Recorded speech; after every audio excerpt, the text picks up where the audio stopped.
Time's up. Let's do this. Alright, welcome back. This is the first time we came back before the time is up. But yeah, Babael here. Joining me today is Katips to bring you the tiebreaker for the final tiebreaker for the 8th and final spot for Phase 2 BO5 single elimination. That's BlizzCon Community Qualifier for the Philippines. A lot of hype action today. A lot of games went down, and now it's going to be between Sandman and Torp, just to know who is going to be the final guy that will stand a chance in living the BlizzCon dream. Yep, we have the Sandman now, I believe, on the right side of the screen, and Torp on the top or left of the screen. We have a Shaman versus Hunter, and in the past, Hunter has been the worst class against Shaman. You really don't want to face Hunter, just because of the fact that you can't spam your totems, you can't put any minions on the board for the fear of getting the Starving Buzzard into Unleash the Hounds combo. So right now, Shaman has more of a chance. There's more cards and necks that can stop that kind of shenanigans from Hunter. At the moment, Sandman getting probably the best card he needs at the moment, which is the Feral Spirit, giving him some sort of defense against the Hunter Onslaught. That said, this is the Hunter from the last game, I believe, the one that runs Mad Scientist into lots of traps. So it could be pretty bad for Sandman, assuming Torpe has the right pieces. Yeah, it's pretty crazy. So, Torpe here is now looking at a potential position here. It's a Hunter against Sandman's Shaman, and now we're gonna see Eagle Hornbow coming out, and Mad Scientist also gonna get played here. And again, this is the same Hunter that he is just so confident about. Sandman on the flip side playing, well, it's a Shaman with a slight next Rama's touch to that. What do you think about that? Well, the new Shamans play Web Nerubian Egg.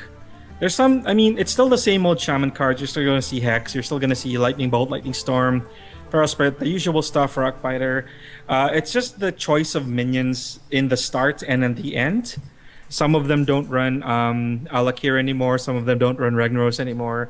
Relying instead of the mid range to try and beat down your opponent before they're able to put up any defense, while still having a lot of efficient removal. So Sandman is going to be playing turn 2 Nerubian Egg.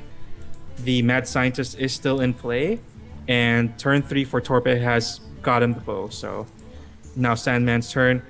How do you feel about Rock Biter on the egg to hit the 2/2? Rock Biter on the egg. I think it's okay, but killing the 2/2, you get a 4/4. He gets a secret. I don't think it's worth it. The secret really is too strong. Yeah, so the right time explosive trap against Shaman is pretty devastating. That's able to kill most of its, I mean, actually it's able to kill all of its totems, most of the special totems as well, like the Flame Tongue, like the Mana Tide totem. But at the moment, he's going to choose to play his egg and drop down his Feral Spirit. That's going to give him 4/4 and 2/2/3s on the board. Torpe still has a trap in play. And it could be freezing, it could be explosive, heck, it could even be Snipe. Snipe, of course, winning him the game for the last match against WaningMoon. So let's see. Shaman now is down to 25. He's going to be locked for 2 mana next turn. And he's not going to be able to play much except potentially a Lightning Bolt or a Totem next turn. But he does have full board control. Yep. We're now looking at Hunter top here with potential explosive trap and already used. He can also play Snipe, but he needs to be very careful because there's that double 2/3 Feral Spirit that's not as squishy as the previous game. These are minions that will survive the explosive trap, and he can Hunter Smug, but if he plays that, it is an instant giveaway that it's an explosive trap. Yep, that's right. So that's one of the dead giveaways. That's right, you're absolutely right. It's okay, so he's gonna play Hunter's Mark. Sandman's going to be onto him. He's going to know that it's going to be explosive trap. He's probably going to just send off the 4/1 to die. That was a Snipe, right? From Torpe's hand? Okay. Lots of traps. He can't hold on to all these traps. Torpe's going to be surrounded by traps.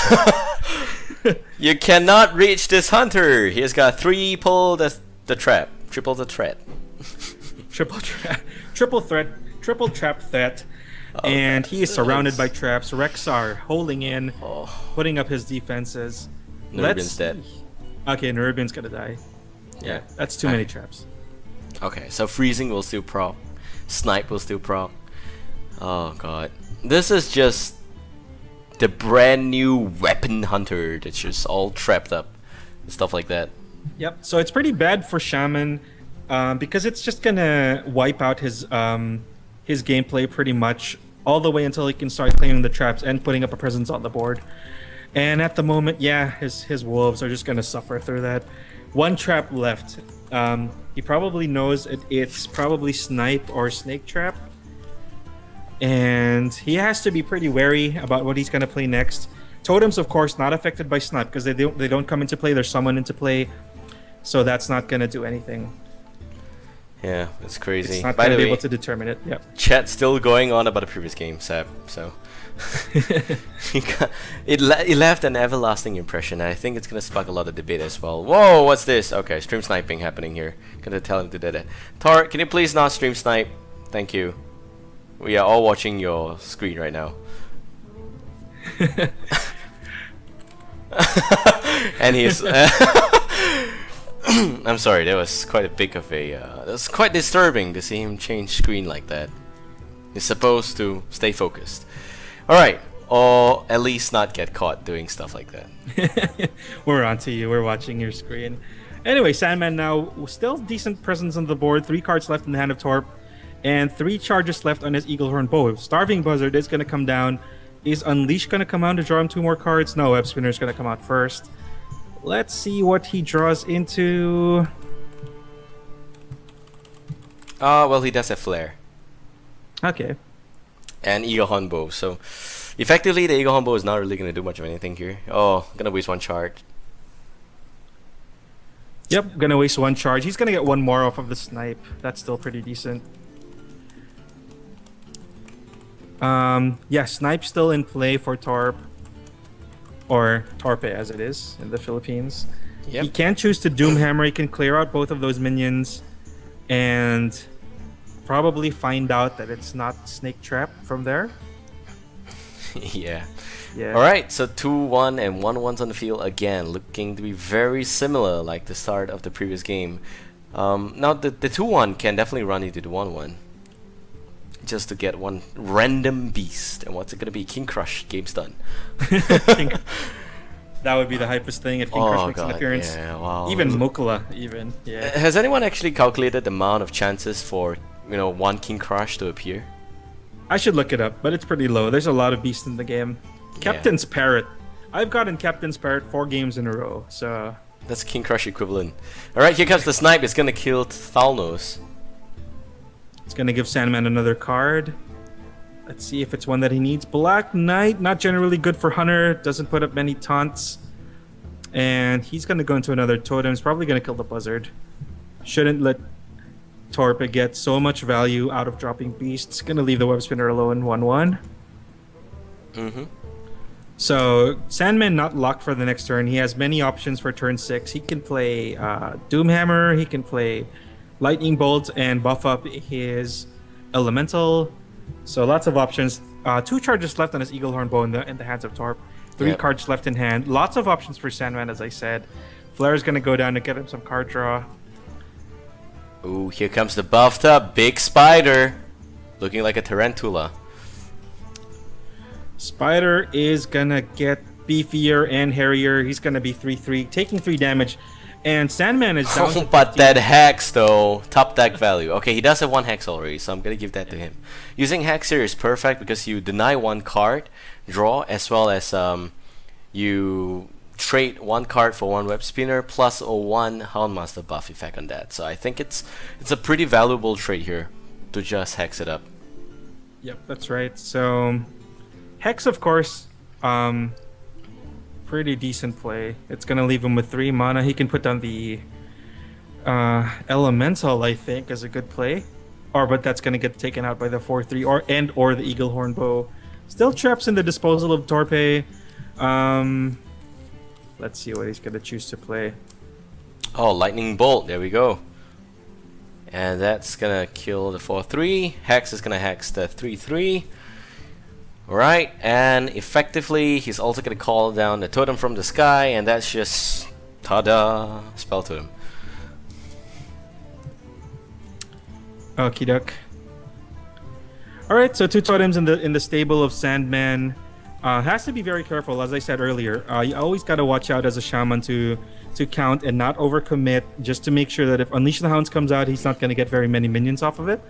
Yeah. But right now, I mean, Torpe doesn't have any threats on the board from Sandman. He can choose to start dealing more damage, dropping Sandman down to 12, and it's just going to hero power and pass. Yeah, you have already effectively reached 12 health for Sandman. His time is running out, and this is where we start to put on the countdown timer on Sandman. Yeah. Shaman versus Hunter, there's always a big timer But he in goes the with head the of the shaman. 6-5, which is just gonna get hexed anyway. That's an easy hex target. But that's a pretty good play there, because he's thinking one hex was just used up. There could be another hex. He doesn't know about it, no confirmation whatsoever, and he just decides to go along with the Savannah High main here.